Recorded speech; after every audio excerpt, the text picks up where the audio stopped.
Testing 1, 2, 3. Hello, hello. No, nothing. Our videos. Oh, you're right. Thank you. Maybe that's. So we have that. Oh, we'll go with that. Hello. Welcome to the afternoon session of the 16th annual STEM Symposium. For this session, we have some Bethel alumni, all of whom have really interesting jobs that are sort of psychology adjacent, some of them, and others more or less so. But we're going to hear from them today. So without further ado, we have Zoom sessions going, and I think we'll have a microphone for questions, but perhaps we can get into it. Can you hear me okay? No, you can't. How about now? Better. Okay. How about these? Okay, that one is working. So maybe we'll pass that one for, oh, maybe this isn't working. Okay, good. So what I'd like to do is turn this over to our panelists here, and perhaps we can go down the line. And as a way to kick us off, could you tell us all sort of where you are now and what your journey was like to get from where you were, wherever that starts, to where you are? Taylor, you have to start. All right, I'm happy to go first. Thank you all for being here. My name is Taylor McCabe-Juhnke, and I am a 2012 psychology graduate from Bethel College. And my current role is as the executive director for the Rural Schools Collaborative. And we're a small national nonprofit that works with more than 14 different regions of the United States to help support rural teachers, rural schools, and rural communities to kind of train and support our next generation of students that live in small towns. So I'm really excited to talk about how a psych degree can lead you here, and great to see you all. I'm Matt Stucky. I graduated with a psychology degree from Bethel in 2010. I spent 5 years as a lawyer. I went to law school, University of Chicago Law School, graduated in 2014. And then about 2 years ago, even the pandemic, switched to computer science, got a degree, and have been working as a programmer since then. I currently work at Interest Bank as a software engineer. My name is Sierra Williamson. I graduated in 2011. I am currently a school social worker with Olathe Public Schools. Right out of college, I did a little bit of volunteer work and then worked in community mental health in a variety of roles. Some case management, did some work with the SED waiver, went back to school, got my master's in social work, and that's where I am now. I'm also currently pursuing my doctorate in educational leadership with my time in schools. So that was an excellent sort of synopsis. Tell us a little bit more about what it's like for you day to day, and in particular, what are the things that you find satisfying about the work that you do? Start. So day to day as a school social worker, social work is such a broad profession, but as a school social worker, in Olathe, I work with students who have IEPs, so students who are receiving special education. I primarily work individually with students on social, emotional, and behavioral goals. I also do some small group work. In addition to that, I help with community resources for families, crisis situations that come up in our district. I'm part of the district crisis team. But primarily my work focuses on individual and group work with students. I'm at the elementary level, so we have social workers K through 12, but I only work with K through 5. Oh, and what do I find satisfying about my work? Definitely the work with the kids. In my time working in community mental health, I worked with students K through 12. So that was a pretty wide range. And so I found it really satisfying and fulfilling to work with the younger, the babies of our public school system. They're really funny. They keep me on my toes and make me laugh a lot. And so that's something that's really giving to me. It also feels when they're that young that there's quite a bit more you can do. Parents are a lot more involved. And so you can wrap around the student a little bit more and see a little bit more change for them. I spend my days in front of a computer screen writing code as a software engineer. At Interest in particular, I develop internal applications that are used by bank employees. So you lose your debit card, they need a system to make sure the debit card doesn't get lost or stolen or something like that on the way back to the main branch, things like that. And what do I like about software engineering? All day, every day, it's just solving problems, trying to get things to work. And I like the challenge of just problem solving all day. My day-to-day as an executive director of a nonprofit can really depend on one day to the other what I'm doing, whether it's talking to funders about why our work is important and how they can support it, or whether it's talking with teachers who are actively in the field and trying to honor them and celebrate them and share their story, or whether it's getting to visit a school and interact with kids who are in these places. But a lot of what I do as well is manage our small team, so overseeing the 5 other employees that work there, supporting our board of directors. And I think that getting into sort of a director level role, but especially for a small group, if any of you folks are interested in that, is sort of the best use of a liberal arts degree. I have to crunch numbers some days, I have to send emails some days, but I have to also sit on panels like this in my work that I do. So it's really a lot of different things. But I think at the end of the day, being able to do something that is mission driven and feels really important to me is very satisfying, even though it's a lot of hard work. So one plug, which I'm sure I'll have many because I've got a soapbox, but if you haven't told your professors or your teachers lately that you appreciate them and what they're doing to teach you, you won't really realize until later in life what a influential role that educators play until you're out of these doors. So hear it from an old timer. So in that same vein then, these are things you find satisfying. What are some challenges that you face in your work, or what's something that is sort of the least appealing part?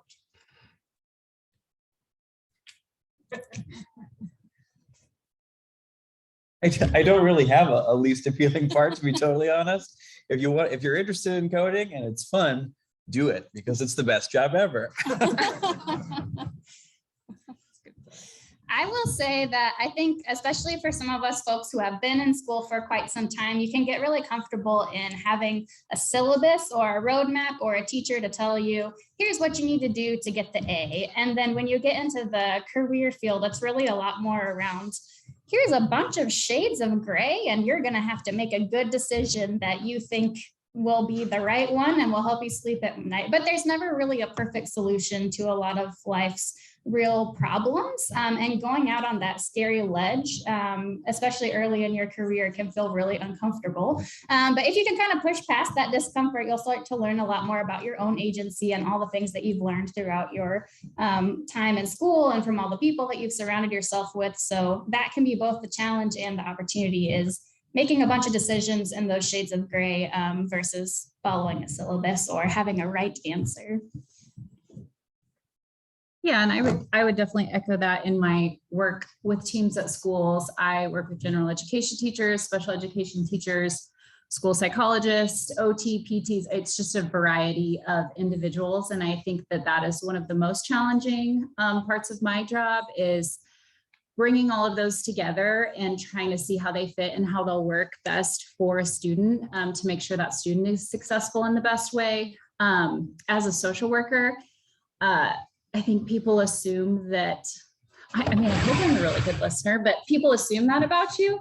And so something that's been unexpected for me is kind of what kind of support my colleagues have needed from me, especially as you're trying to collaborate and work together. I was surprised at kind of some of the bumps that adults have with each other, and just trying to navigate that and support my team, but also kind of find my own place in that. To give a slightly less glib answer, based on what Sierra just said, I think one of the challenges of writing software for other people is trying to deeply understand what the other person wants to accomplish. And that's a difficult skill to learn, to be able to take what someone is telling you and be able to break it down in enough detail to write it as a computer would understand it. That's definitely a challenge that a liberal arts education can help you with. Get the plugs in. So where do you all see the future of your particular profession going? Are there jobs available now? Will there be jobs available in the future? And what trends do you see developing over the next decade or 5 years?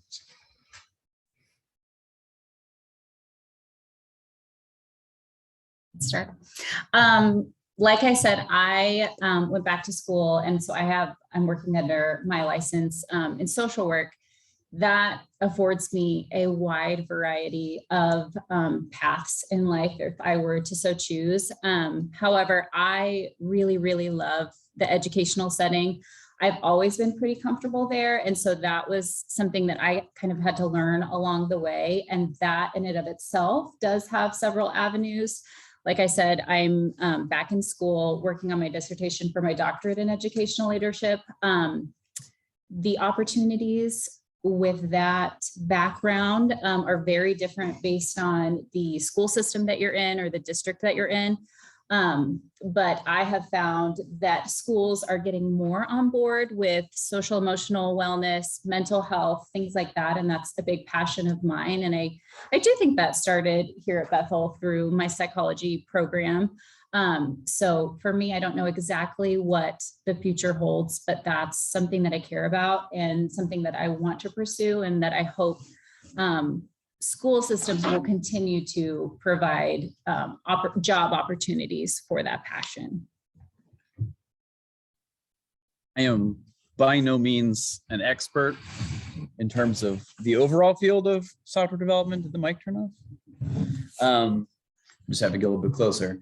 I am not an expert, but I get the impression at least that there are plenty of careers to be had in the field of coding and software development. And even if it's not a field that you'd be interested in really drilling down and focusing on, knowing a little bit of code, knowing your way around a computer and automating various tasks with code can be really helpful. I think no matter what field you're in, you're probably going to use a computer all day, every day. So if you can use it a little bit better, it's not going to hurt. So I think even outside the field, skills like software development are certainly in demand. I know that Sierra spoke a little bit to some of the opportunities in education in general, and I would echo that. There's certainly some more attention being paid at the federal level, at the state level, all the way through to mental health and its impact in students and in classrooms, and even the layer up around teachers and those that are supporting those students in classrooms. So there's hopefully going to be more resources that are getting put into that area from the national level. I will also say for any of you folks that are from a small town or a rural community, that this is such an interesting time for sort of rural revitalization. And I can speak to that because I grew up here in Newton. I moved to Madison, Wisconsin, which to me was a big city. And then I moved to Seattle, Washington, which was an actual big city.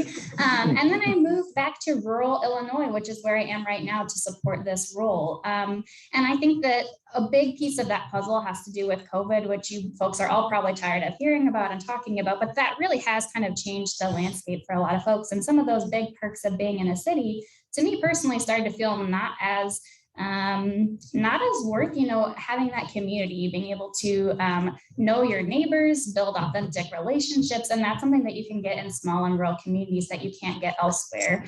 Aside from my personal perspectives and a lot of folks that are kind of moving from the cities into places where they can get a little bit more for a little bit less, you also really have an interest in the national setting on rural and small towns. And I won't get too political, but I do think that our most recent presidential election made a lot of folks sit up and pay attention and think, what is happening in urban? What is happening in rural? How are we having this conversation? How do we really learn from each other and have this kind of dialogue and understand how we're interconnected and some of the ways that we're different? And so without getting too into those specifics, I do think that rural and small communities are actually a newly well-funded area from the federal side of things, and that's probably well overdue. So if any of you are really interested in community development and are interested in rural or small towns, or really maybe want to celebrate some of the places you came from or support places like where you grew up, it's a really exciting time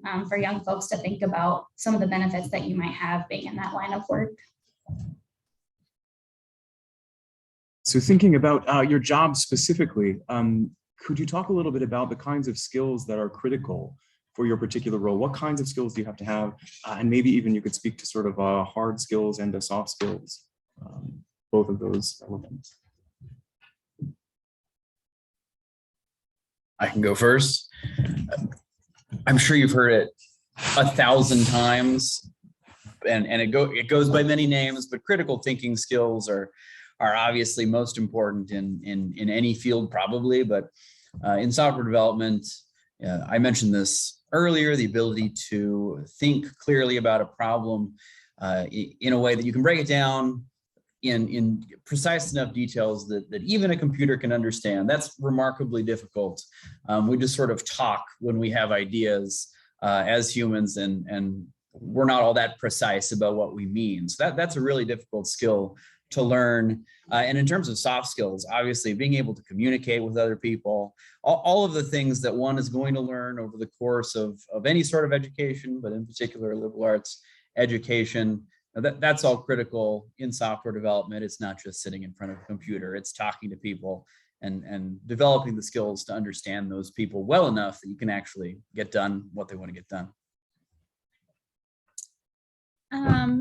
Something that I think that I have noticed is really crucial to my work, and also is beneficial to the people that I work with, is to be able to have some introspection or some deep reflection on yourself, both in a personal way and in a professional way. My current research right now is on burnout among special education teachers, and something that I've noticed not only in the research, but also just in my experience, like I said, working with lots of different disciplines and different kinds of people, is sometimes a mismatch of personal beliefs and then professional mission and vision. And if those don't align, it can be really, really toxic, not only for an adult working relationship, but in my line of work for the children as well.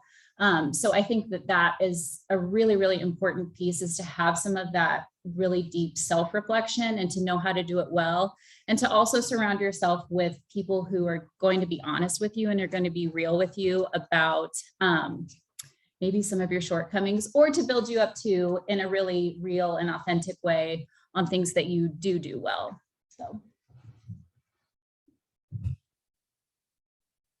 Probably not the advice that folks want to hear, but I think that a lot of young folks now are really well advanced in terms of like the technology skills that I think are going to be needed in any job. As Matt said, you're likely to have a computer or email or something, regardless of where you're headed in your career. But I work with a lot of really cool grad people who are in their early 20s. And one of the things that I sometimes have to work with them on is that you still sometimes have to call people, you still sometimes have to have that in-person meeting. You have to sit down and not just shoot people an email. So I would say that it's both. Those digital skills are going to serve you all really well. And if someone isn't emailing you back, the answer sometimes isn't email them 12 more times. It's leave them voicemails until they get back to you, figure out where they are. I think that sense of persistence extends beyond the email. There's a lot of email fatigue. So just encouraging folks to also remember sort of the people side of the digital piece as well. Maybe to backtrack just a little bit, but I think this can help us gain some insight. Could you describe a typical day from start to finish? No. You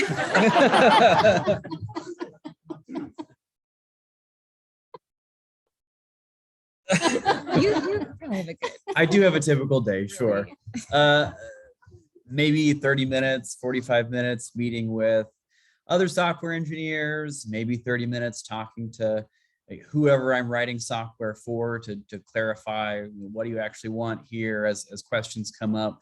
And then honestly, the rest of the time sitting in front of a text editor, writing code, mapping out the way that I want to design things. How do I want this to look? How do I want it to work? How do I make the computer understand how I want it to work?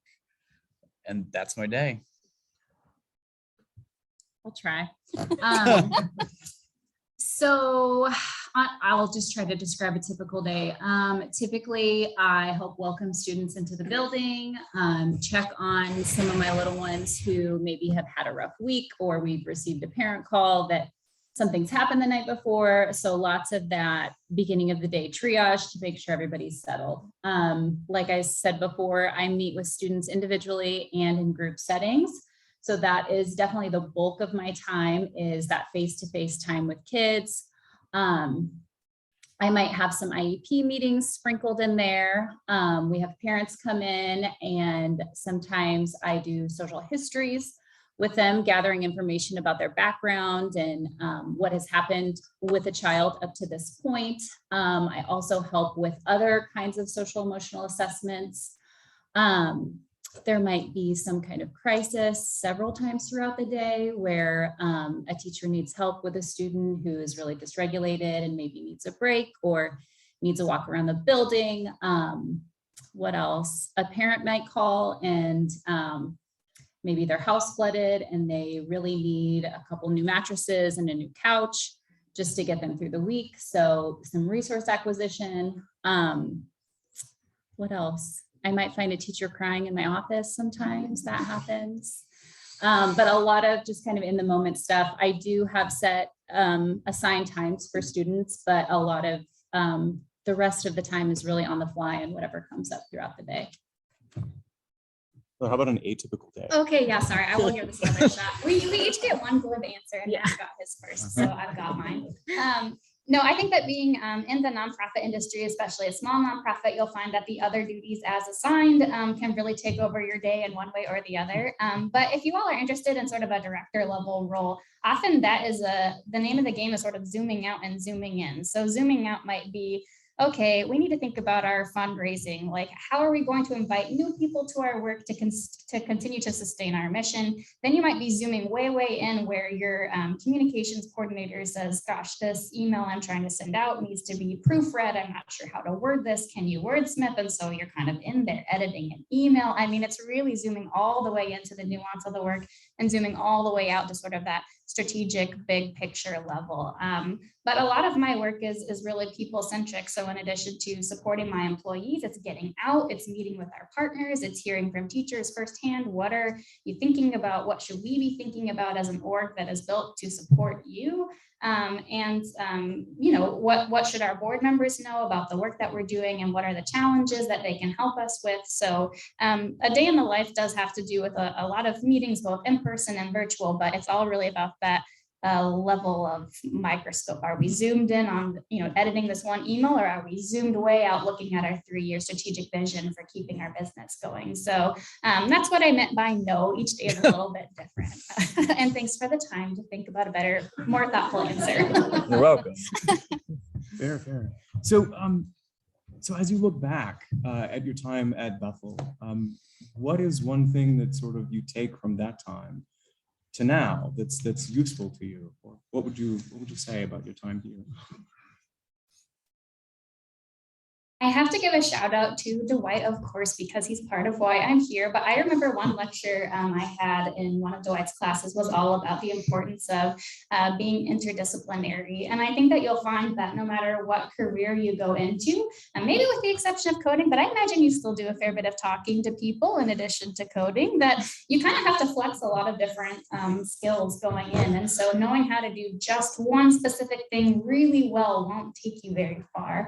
So really trying to lean in on, you know, what are some of the areas that might be outside of your career, or who do you know that is an expert in a different area that you can talk to and collaborate with. And so seeking out perspectives that are outside of your areas of expertise, but also pushing yourself to learn more about the work that you're doing that's sort of outside of just your specific box is going to be something that's really important no matter what career you go into. I think Bethel and speaking of psychology, Paul and Dwight in particular, I think I would credit my time here with instilling in me a sense of curiosity more than any other part of my life. And that's really, really useful. One, to have an interesting intellectual life as a person, but you know, you couldn't be a good software engineer or a good lawyer or a good anything if you weren't curious about how things work and wanting to get to the bottom of how things work. I feel like my sense of intellectual curiosity really started here. That's probably the one thing.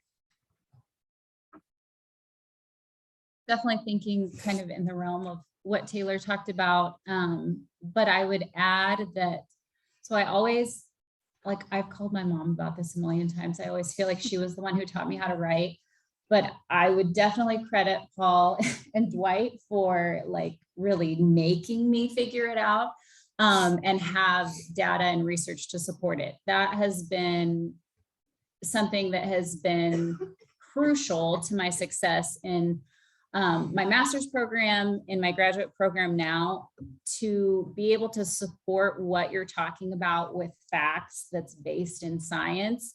I've met a lot of people that is such a foreign concept. And so I've always felt really thankful that has just been something that I've figured out how to do a little bit more naturally now.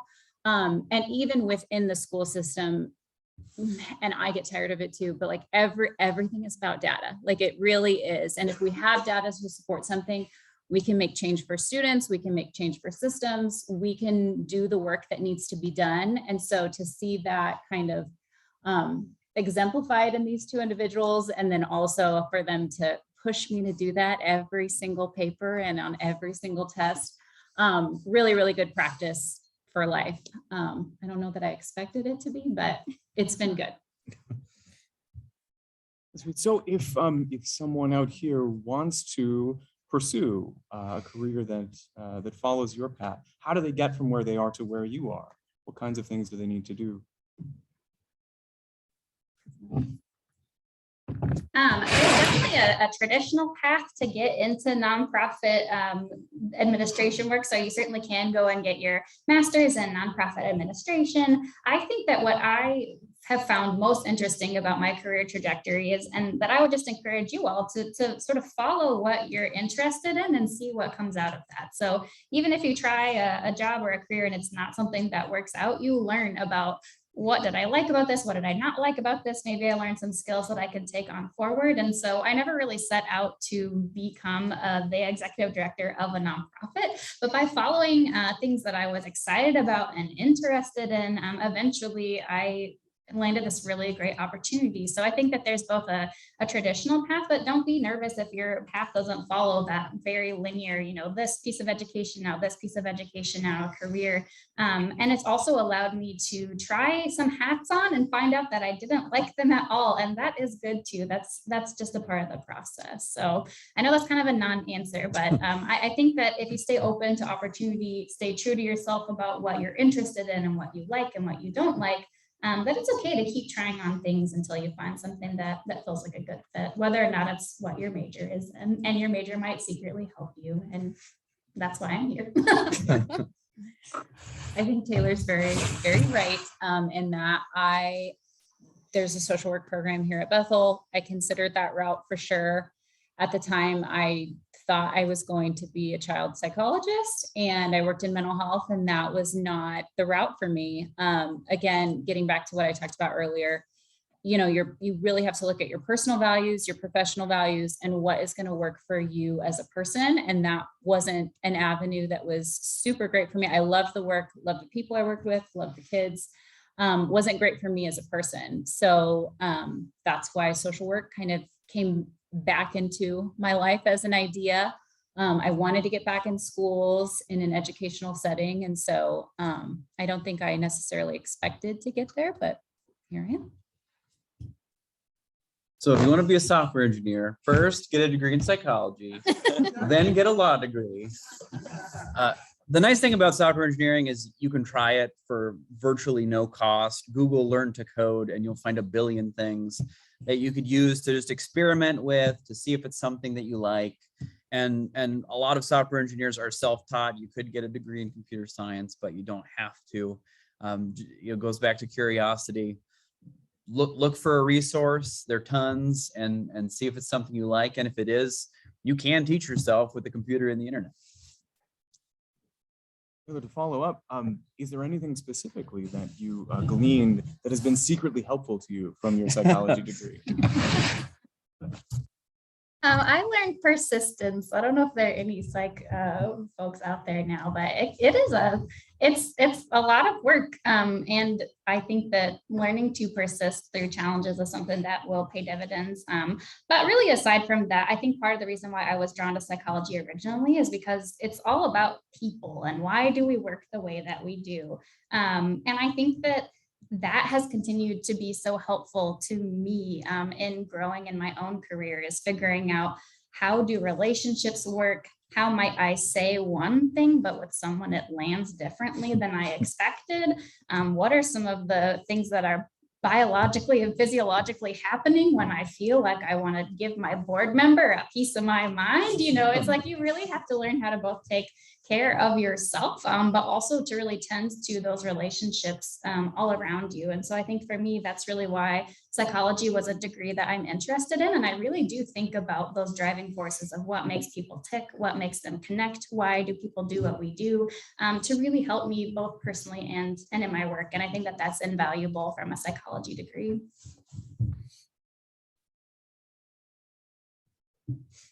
Do the two of you care? I think about heuristics and biases a lot, and all of the ongoing research in those fields. I think that's useful across fields. Basic concepts that I learned when I got my psychology degree, like the planning fallacy. People take way longer to accomplish tasks than they estimate they will take. Being aware of that and being aware of ways to get around that in your own mind.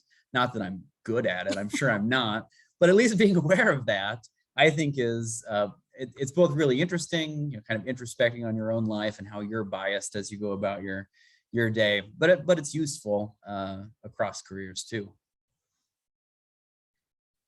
I would just say again that the emphasis on data-driven decision-making, that's something I had to do the entire time I was at Bethel, in every psychology class I ever took. And that's something that I have to do every single day, both with students, if we're kind of looking at like a pre and post test in a group, if it's looking at progress on an IEP goal and whether or not they've made that progress, just anchoring lots and lots of decisions in that concrete data.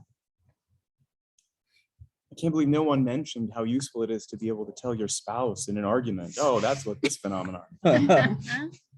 So one perhaps final question for me, and then maybe we can turn it over to the audience, and that is, as someone looking to get into your career field, are there internship options available? If so, how does someone go about pursuing that? And if not, are there sort of adjacent areas that they can intern that can be helpful? Yes, I had a social work intern last year. For Olathe, it all goes, we're a really, really big district. So all of that goes through someone who is above me. But I know that across school districts, that is always a really, really good option to explore. We've had both social workers and counselors that have shadowed us. So two kind of different options for that. I'm pretty new at interest in particular. I know there are interns in IT generally. I have yet to see one in software engineering specifically, but I'm sure that's something that would be at least a possibility at interest. And then, beyond internships specifically, as I mentioned before, coding is the kind of thing that you can just do by yourself whenever you want. And so if it's something you want to explore, you can definitely do that. Build a website for your parents or your friends or some business, see how it goes. My partner is right now interviewing. He's a self-taught coder. So he built me a blog like 10 years ago. And so I like to think that I can take credit for that. But anyway, as an aside, yeah, I think that there are a ton of opportunities out there in nonprofits. I will also say that how I originally got into nonprofit work is by going through voluntary service, if that's something that you folks are interested in, like an AmeriCorps type program. I think that a lot of nonprofit internships, I'll be frank, are notorious for being unpaid, and that makes me unhappy. So hopefully you all, when you become directors of nonprofits, will get to pay your interns for their time. So there's my second soapbox of the day. But yeah, there's certainly opportunities to do do a lot of good in nonprofits and plenty of internship opportunities there as well, both in my company and more broadly in the field. Yeah, one more plug for volunteering opportunities post-college, Mennonite voluntary service in my case, but that's a great way to explore something you might be interested in. Okay, so what questions do you all have?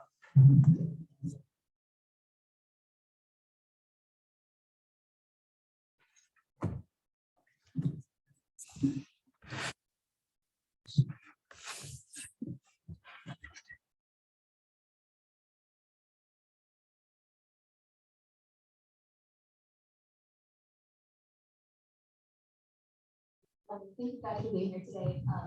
You mentioned Mennonite voluntary service.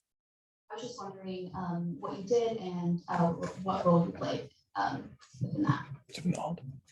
Yeah. Okay. Yeah, and all three of us did, so that's exciting. I actually did it for a couple different jobs, and I did it for 2 different years. My first role was split between a environmental nonprofit that was all about renewable energy, and that was in Madison, Wisconsin. It was really exciting. And then I also did work with the Madison Audubon Society, not the Autobahn, unfortunately, not cars, but birds. So I learned a lot about nature and the environment, and got to do communications for the Madison Audubon chapter in Madison, Wisconsin. And I liked it so much, I did it for 2 years. That's how I met my now husband, and was a really great opportunity for me to really get my toes wet in the nonprofit industry, even though I didn't have a nonprofit administration background.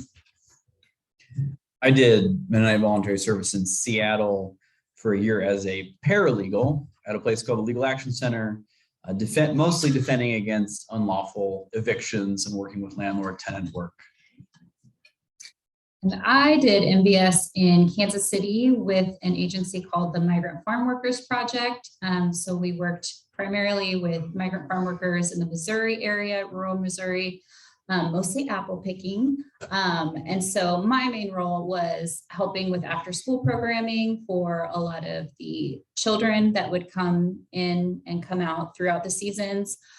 We also helped with interpreting for dental and medical appointments. And then the director of our program was a lawyer. So she provided a lot of free advice and guidance for those people.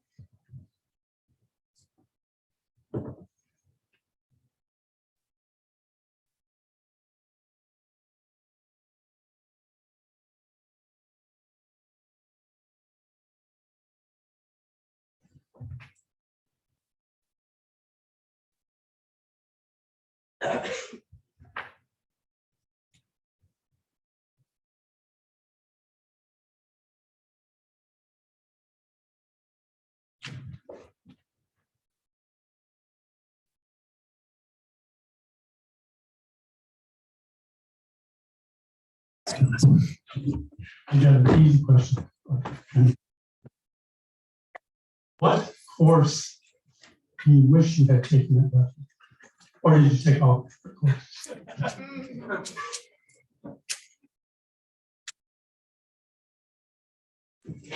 I do wish that I had maybe taken an intro to business, even though that was so far from what I was studying, just because you'll be surprised where if you get into a career and you start moving up and you're starting to maybe manage a departmental budget, even if not the whole organization budget, that it's really good to know a little bit about how balance sheets work. I've also found that secretly it's interesting because if you know how a balance sheet works, you can start to figure out how other organizations work and learn how their financials go. You find all sorts of interesting things by following the money and how it comes in and how it goes out, both about your own work, but also other folks. And it's been a really interesting skill that I didn't know that I needed or wanted. I suppose I would have taken some computer science courses. And I probably would have taken more social work courses. It's good to see you all up here. I've been at Bethel long enough that I remember all the students. I have one comment and one question. The comment is that Bethel is developing a software development program. So I'm all about going on the internet and exploring things, but you could also probably in a year or two take an actual software development class here and check it out that way as part of your Bethel education. The other question is, and I don't think this applies to all of you, but it does apply to Taylor and Matt, and it's a shout out for forensics, which I know the two of you were involved in. How does that contribute to what you're doing these days? Communication with other people is obviously important no matter where you're at, what job you're doing, and forensics, debate, that sort of thing is great at teaching you those skills. And I'm sure Taylor spends plenty of time up in front of people. Being able to talk in front of other people is also a skill that does not come naturally to a lot of people, but that is really useful and really important across careers. So yes, absolutely, plug for forensics. I would agree, both forensics and debate and speech classes in general. I'm surprised how much of my day-to-day feels a little bit like extemporaneous speaking, if any of you have done that event, except all the time, and you get paid to do it, and it's really important, not just like a 5-minute event.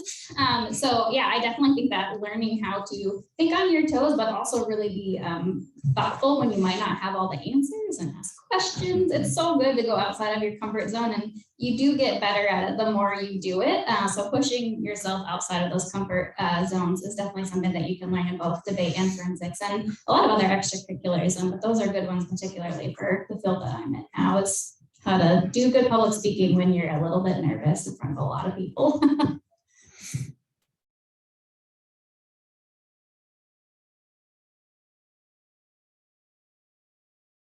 If you could change one thing from where you're at right now, what would it be?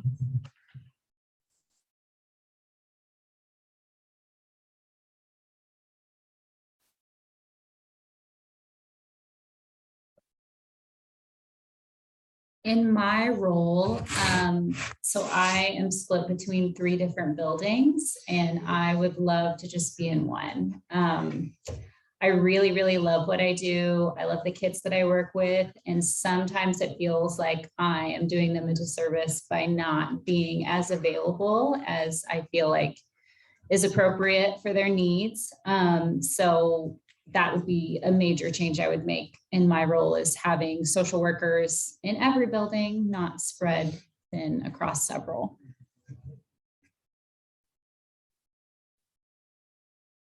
This is less about my particular role and more about my industry, but I often talk with my employees about how I feel like I can't sleep at night until all teachers are treated like celebrities or doctors, that they have this sort of prestige and they're way overpaid. I mean, it's only the most important job of, helping our young people develop into future adults. And so I think that I'm really passionate about making sure that we continue to celebrate our teachers. And I wish that that sort of notoriety and fame and celebration is something that will come around for the teaching profession. And I'll keep working until it does. This isn't really specific to my situation or my employer, but in terms of software engineering more generally, there's probably too much of an emphasis on technical skills and not enough of an emphasis on, you can call them soft skills, communication skills. Programmers are a weird bunch generally. Having folks come into the field and able to communicate ideas constructively and have constructive discussions, I think that's really underemphasized in the field generally.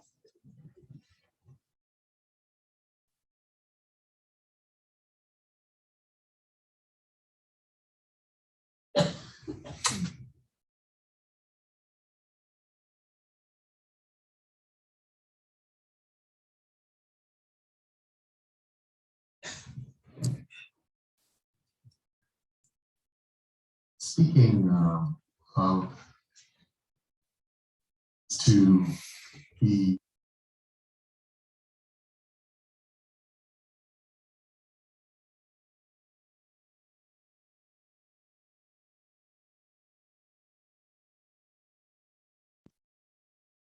offer a quick and dirty definition of being a moral. Some obvious irony. And that is, our moral philosophers who put this out as a fundamental. I'm wondering what you think of this as a fundamental. Right by others. What does it mean to do right by others? And when you do anything right by others, what what must you attempt to do and why? That is, it would be a fundamental, and there are lots of other things based on that fundamental. So I'm kind of curious what each of you might say. If there's anything I gotta do when I'm relating to this person, all other things may come out of that, but gotta do this. So what is that for each of you and why? To answer a really great philosophy question with another philosophy is know thyself. I think we often think a lot around, what must I do for others? And I think that when I really started to hit my stride in my career and even my personal relationships is when I did my own journey through therapy and mental health and understanding first what I heard a really great, one step back, I heard a really great facilitator talk about what we carry around with us as our front pack. We often think about backpacks, but you need to understand what's in your front pack that you might bump into someone unintentionally based on the way that you view the world, your experiences, and you have this that you're carrying in front of you at all times, whether or not you know it. And that also allows you to realize that everyone else has different things in their front pack. And sometimes you might bump into their front pack and not even realize that. And so I think it's great to ask that question about, what do we owe to others in that. And I think that one of the best things you can do is really getting to know yourself and some of what your strengths are and your weaknesses are. But that's really going to be a great journey to help you do right by yourself. And that really flows out to the rest of the world when you're able to live authentically in line with your values. It really helps you support and understand others equally. Totally agree with Taylor. And thinking about the question, I think I would say, recognizing that fundamentally every person that you interact with is a full person, just like you, with thoughts and hopes and aspirations. I feel like most of my interactions, I spend virtually zero time actually understanding that. But getting a hint of that, I think, is a foundation. I am a big fan of Brené Brown and her research, and something that she really encourages is to assume that everyone is doing the best that they can. That's really, really hard to do, especially if you disagree with maybe someone else's moral choices. But that has been something that has stuck with me, especially in my relationships with other adults, is that everyone is doing the very best they can. Okay, I think that puts us out of time, and also I don't think anyone can top your question, Paul. So please give a round of applause to our fantastic speakers.